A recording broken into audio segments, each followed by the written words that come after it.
সংগ্রামী যুগ্ম আহ্বায়ক মোহাম্মদ রাসেলকে বোয়ালখালীর দেশনেত্রী বেগম খালেদা জিয়ার রোগ মুক্তি কামনায় দোয়া এবং ইফতার মাহফিল অনুষ্ঠিত।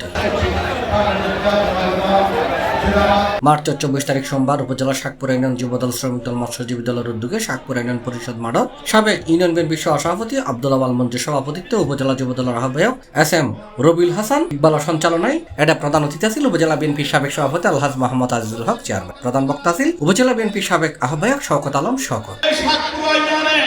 আওয়ামী প্রেসিডেন্ট ছিল, এই প্রেসিডেন্ট যারা প্রেসিডেন্ট করেছে তারা আবার বিএনপিতে আসার জন্য আমাদের পা ছাড়ছে। তাদের থেকে সতর্ক থাকতে হবে। যারা কর্তৃবাদ, যাদের কোনো নীতি নাই, তারা মানুষের কোনো কাজ করতে পারে না।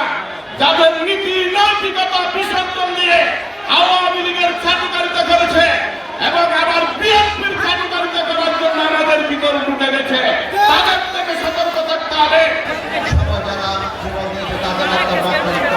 অনুষ্ঠানত বিশেষ অতিথি ছিলেন মোহাম্মদ শহীদুল্লাহ চৌধুরী, আবুল হাশেম, মুজিবুল্লাহ মজু, মাহফুজুল হক সাজু, জাহাঙ্গীর কবির চৌধুরী, হাজী মোহাম্মদ আবুল বশর, শওকত আলী চেয়ারম্যান, হাজী আব্দুল্লাহ, মোহাম্মদ সুলাইমান, মোহাম্মদ আসগর, মহসিন খান তরুণ, বেলাল হোসেন, মোহাম্মদ জাহেদ, আব্দুল আল নীরব, আক্তার হোসেন, নুরুল আফসার, শহীদ আলম।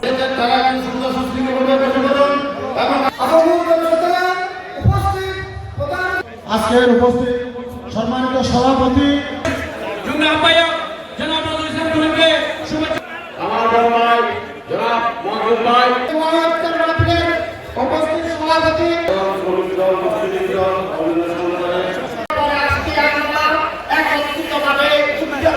এছাড়াও নমাজার উপস্থিত আছেন জসিমউদ্দিন নূরে, মুশারফ হোসেন কামরুল মেম্বার, সিরাজুল ইসলাম, আতিকুল্লাহ আতিক, নজরুল ইসলাম তহিন, লোকমান, ইকবাল, শফিল আলম, আলতাফ হোসেন, আকরাম হোসেন দুল্লাহ, সাধারণ সম্পাদক আব্দুল সত্তার, সাইফুল আলম, উপজেলা মৎস্যজীবী দল আহ্বায়ক হাজী মোহাম্মদ খুরশেদ আলম, সদস্য সচিব জাবেদ, যুগ্ম আহ্বায়ক আলী আজম, ডক্টর মহিনুদ্দিন, আব্দুল জব্বার, মানি, মোহাম্মদ শহীদ আলম সহ আরো অনেকে।